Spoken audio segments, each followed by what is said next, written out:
Assalamualaikum warahmatullahi wabarakatuh. Yang saya hormati Bapak Andi Supratman MH. Saya yang bernama Radiata Mardiah dari Prodi HKI Unit 1 ingin menjelaskan tentang penyertaan dalam tindak pidana. Kata penyertaan dalam Kamus Bahasa Indonesia ialah suatu proses, cara, atau perbuatan yang menyetarakan dan juga perbuatan yang ikut atau mengikuti. Berarti, penyertaan dalam tindak pidana ialah turut sertanya seseorang atau lebih pada waktu orang lain melakukan suatu tindak pidana.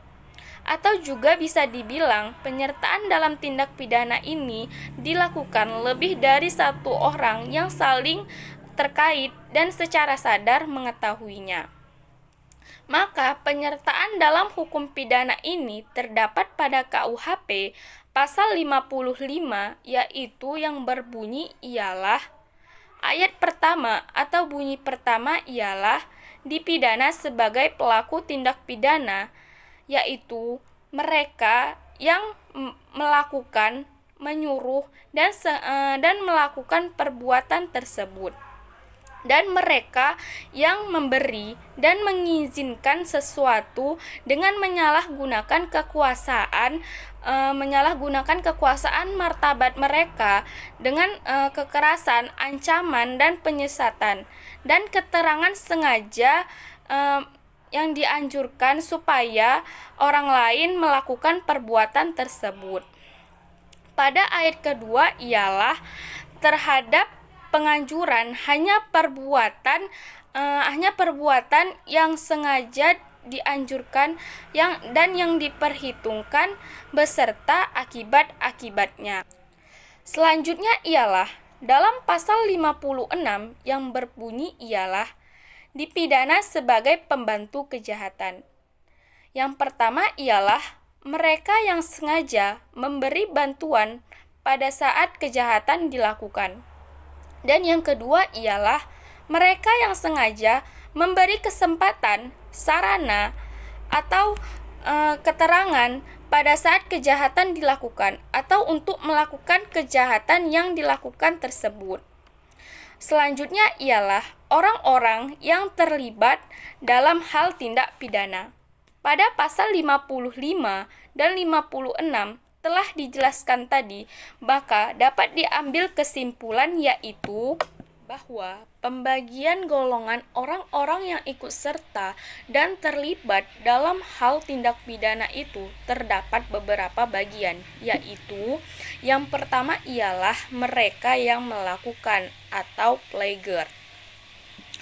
Di sini menurut Amir Ilyas ialah orang yang mewujudkan suatu peristiwa pidana secara sempurna.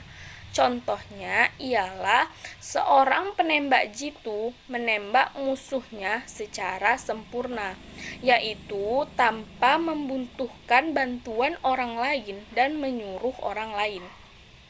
Selanjutnya ialah yang kedua, mereka yang menyuruh melakukan atau bisa dibilang don't plagiar. Menyuruh di sini ialah dengan sengaja menyuruh untuk melakukan suatu hal tindak pidana. Dapat digolongkan untuk bisa dibilang menjadi don't plagiar jikalau alat yang digunakan ialah seorang manusia dan tidak ada pertanggungjawaban. Contohnya ialah seseorang menyuruh penembak jitu untuk menembak musuhnya. Maksud tidak ada pertanggungjawaban tadi ialah jikalau penembak jitu tadi tertangkap oleh polisi dan ditindak pidanai, maka orang yang menyuruh tadi tidak ada pertanggungjawaban. Selanjutnya ialah yang ketiga, mereka yang turut serta melakukan atau bisa dibilang made plagiar. Adapun syarat untuk bisa dibilang menjadi made plagiar ialah adanya kerjasama secara sadar yang sengaja dilakukan untuk melakukan sesuatu yang ditujukan kepada orang dan melakukan suatu hal yang dilarang oleh undang-undang dan adanya pelaksanaan secara fisik. Contohnya ialah seseorang dengan sengaja menyiapkan sebuah mobil untuk membantu seseorang atau membantu orang untuk melarikan diri. Selanjutnya ialah yang keempat, yaitu orang yang sengaja menganjurkan atau witlocker. Menurut Ademi Jahzawi, orang yang sengaja menganjurkan sama saja dengan seperti orang yang menyuruh melakukan suatu tindakan yang mewujudkan tindak pidana secara material tetapi melalui orang lain. Dan selanjutnya ialah perlunya penyertaan di pidana.